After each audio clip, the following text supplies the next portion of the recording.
আসসালামু আলাইকুম। Crown cement সকালের খবরে আমন্ত্রণ জানাচ্ছি আমি তামান্না নাহিদ খান। জলবায়ু পরিবর্তনের প্রভাব এবং আইএমএফ এর শর্তে ভর্তুকি কমার আশঙ্কায় দেশের কৃষিখাত বড় চ্যালেঞ্জের মুখে। ডলারের উচ্চ মূল্যে সারের আমদানি ব্যয় এমনিতেই আকাশচুম্বী। এর ওপর ভর্তুকি কমলে উৎপাদন খরচে জ্যামিতিক হারে বাড়ার শঙ্কা কৃষি অর্থনীতিবিদদের। বিশেষজ্ঞরা বলছেন, আসছে বাজেট কৃষি খাতে বরাদ্দ বাড়ালেই হবে না, মধ্যস্থভোগীদের দৌরাত্ম্য কমানো এবং প্রকৃত কৃষকের কৃষি কার্ড পাওয়া নিশ্চিত করতে হবে। শাহাদাত অভ্রের প্রতিবেদনে বিস্তারিত।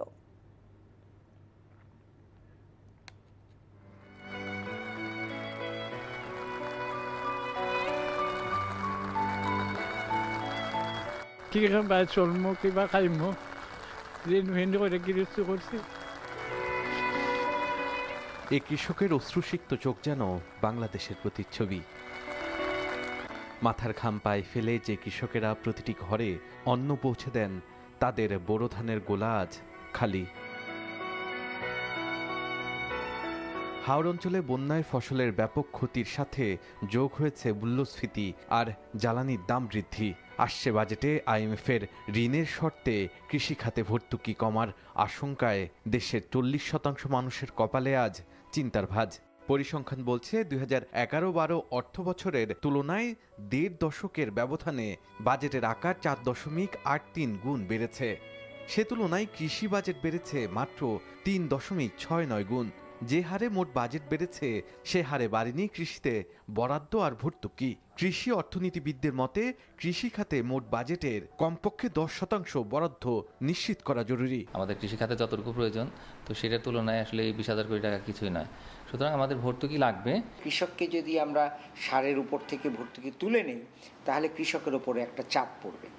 এখন সেই চাপের ফলে অবস্থাটা কি হবে? অবস্থাটা হবে যে তার ব্যয় বেড়ে যাচ্ছে। গত কয়েক বছরে যে কোনো পণ্যের জন্য উপযুক্ত দাম না পেয়ে কৃষক আত্মহত্যা পর্যন্ত করেছে। বাংলাদেশের মতো মাথাপিছু কম আয়ের একটি দেশে সার্বিক মূল্যস্ফীতি 4% নিচে এবং খাদ্য মূল্যস্ফীতি 2 থেকে 3% নামিয়ে আনতে সরকারকে উদ্যোগ নেওয়া প্রয়োজন বলে মনে করেন গবেষকরা। বাজেট বাড়ছে, কৃষি বাজেট সেই তুলনায় বাড়ছে না।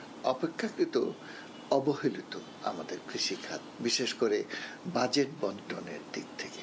কাজে এটাকে আসলে আমাদেরকে রিভার্স করতে হবে। আসছে 2026-27 অর্থ বছরে বাজেটে কেবল সারের চিরাচরিত ভর্তুকি নয়, বরং স্মার্ট কৃষি এবং কৃষি গবেষণায় বরাদ্দ বাড়াতে হবে বলে জানান এই কৃষি অর্থনীতিবিদ। যে দেশগুলো কৃষির উপর গুরুত্ব দিয়ে থাকে তারা 3 থেকে 5% পর্যন্ত মোট কৃষি জিডিপির তারা কৃষিতে কৃষি গবেষণায় নিয়োজিত করে থাকে, কিন্তু আমাদের দেশে সেই তুলনায় অনেক কম। বাজার ব্যবস্থাপনায় ত্রুটির কারণে প্রান্তিক কৃষকেরা কি তার ফল পাচ্ছেন এ নিয়ে শঙ্কা থেকেই যায়। যারা এই কার্ডের সুবিধা পাওয়ার যোগ্য তাদেরকে আমরা চিহ্নিত করতে পেরেছি কিনা, এক। আর 2 নম্বর হচ্ছে যে এদেরকে চিহ্নিত করার পরে আমরা এই সুবিধাগুলো তাদের কাছে পৌঁছে দিতে পেরেছি কিনা। স্থানীয় পর্যায়ে যারা প্রশাসনের সঙ্গে যুক্ত, যারা শক্তিশালী, তারা কিন্তু এই পুরো ব্যবস্থাটাকে কুক্ষিগত করার চেষ্টা করে। এই কৃষকদের কেটে দিতে হবে। বাজেটে যে বরাদ্দ থাকছে তা প্রান্তিক কৃষকদের মাঝে স্বচ্ছতার সাথে পৌঁছে দেবার দাবি জানিয়েছেন কৃষি অর্থনীতিবিদগণ। কৃষিতে বাজেট বরাদ্দ এবং ভর্তুকি। শাহাদাত অভ্র, এনটিভি নিউজ, ঢাকা। ডেঙ্গু প্রতিরোধে শক্ত অবস্থানে থাকবে সরকার। কারো বাসায় বা প্রতিষ্ঠানে এডিস মশার উৎস পাওয়া গেলে কঠোর ব্যবস্থা নেওয়া হবে। স্বাস্থ্যমন্ত্রী সরদার সাখাওয়াত হোসেন এমন হুঁশিয়ারি দিয়েছেন। সকালে ধানমন্ডিতে ডেঙ্গু প্রতিরোধে ঢাকা দক্ষিণ সিটি কর্পোরেশনের বিশেষ অভিযানের উদ্বোধনীতে এসব কথা বলেন মন্ত্রী। পানি জমে থাকে বা এডিস মশার জন্ম হতে পারে এমন সব জায়গা আগে থেকেই পরিষ্কার রাখার আহ্বান জানান মন্ত্রী। 3 দিনের মধ্যে এ বিষয়ক ভ্রাম্যমাণ আদালত চালুর ঘোষণা দেন স্বাস্থ্যমন্ত্রী। অনুষ্ঠানে ঢাকা দক্ষিণ সিটির প্রশাসক আব্দুস সালাম জানান, সিটির 28টি ওয়ার্ডেই ঝুঁকিপূর্ণ। পরে সচেতনতামূলক র্যালি বের করা হয়। এই ডেঙ্গু রোগটা এক এক বছরে এক একটা ডেঙ্গুর 4টা ভেরিয়েন্ট আছে, এক একবার এক এক রূপে তারা ভূত যেমন এক এক দিন এক এক রূপ ধরে, গল্প শুনতাম, এই ডেঙ্গু রোগটা এক এক বছরে এক একটা রূপ ধরে। কোনো সময় হালকা ভাবে থাকে, কোনো সময় বেপরোয়া ভাবে হয়। যেমন এবার ডাক্তার সাহেবরা মানে ইঙ্গিত দিচ্ছেন যে এটা এবার হ্যামোরেজিং হতে পারে, মানে রক্তক্ষরণ হতে পারে, which is very dangerous for life. শ্রমিক ছাঁটাইকে কেন্দ্র করে অশান্ত হয়ে উঠেছে সাভারে অবস্থিত পোশাক প্রস্তুতকারক প্রতিষ্ঠান আল মুসলিম গ্রুপের শ্রমিকরা। কর্তৃপক্ষ একযোগে ছাঁটাই করেছে 1868 জন শ্রমিককে। ঈদের ছুটির পর কারখানা খোলার প্রথম দিনেই বিপুল সংখ্যক ছাঁটাইয়ের নোটিশ দেখে শ্রমিকরা উত্তেজিত হয়ে পড়েন। কারখানায় ঢুকতে না পেরে মূল ফটকের সামনে অবস্থান নিয়ে বিক্ষোভ করেন শ্রমিকরা। এর ফলে শিল্পাঞ্চল জুড়ে উত্তেজনা সৃষ্টি হয়। অপ্রীতিকর পরিস্থিতি এড়াতে ভোর থেকে কারখানার সামনে অতিরিক্ত পুলিশ মোতায়েন করা হয়েছে। আল মুসলিম গ্রুপের উপমহাব্যবস্থাপক আবু রায়হান জানান, গ্রুপের 3টি কারখানায় প্রায় 27,000 শ্রমিক কাজ করেন। গ্রুপের চেয়ারম্যান ও ব্যবস্থাপনা পরিচালক শেখ মোহাম্মদ আবদুল্লাহ মুন্সিগঞ্জ 1 আসনের সংসদ সদস্য। সফররত তুর্কি পররাষ্ট্রমন্ত্রী হাকান ফিদান আজ প্রধানমন্ত্রী তারেক রহমানের সঙ্গে বৈঠক করবেন। দুপুর 12টার পর তাদের বৈঠক হওয়ার কথা রয়েছে। ঢাকায় হাকান ফিদানের 3 দিনের সফরের আজ শেষ দিন। শুক্রবার পররাষ্ট্রমন্ত্রীর সাথে দ্বিপক্ষীয় বৈঠক ছাড়াও বিরোধী দলীয় নেতা এবং বিভিন্ন রাজনৈতিক দলের নেতাদের সঙ্গে বৈঠক করেন তুর্কি মন্ত্রী। কক্সবাজারের উখিয়া রোহিঙ্গা শিবির পরিদর্শনে গিয়ে শরণার্থীদের সাথে আলাপকালে তুর্কি পররাষ্ট্রমন্ত্রী জানান, তার দেশ রোহিঙ্গা সংকটের শুরু থেকেই বাংলাদেশের পাশে থেকে মানবিক সহায়তা দিয়ে আসছে।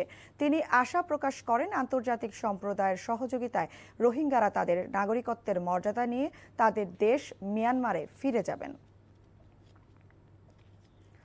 দেশের বিভিন্ন জেলা থেকে নাটোরের চক বৈদ্যনাথের আড়তগুলোতে আসতে শুরু করেছে লবণজাত কাঁচা চামড়া। চলছে দরদাম ও কেনাবেচা। দাম নিয়ে মাঠ পর্যায়ের ব্যবসায়ীদের মিশ্র প্রতিক্রিয়া থাকলেও ব্যবসায়ী নেতৃবৃন্দের দাবি, ন্যায্য দামে চলছে ক্রয় বিক্রয়।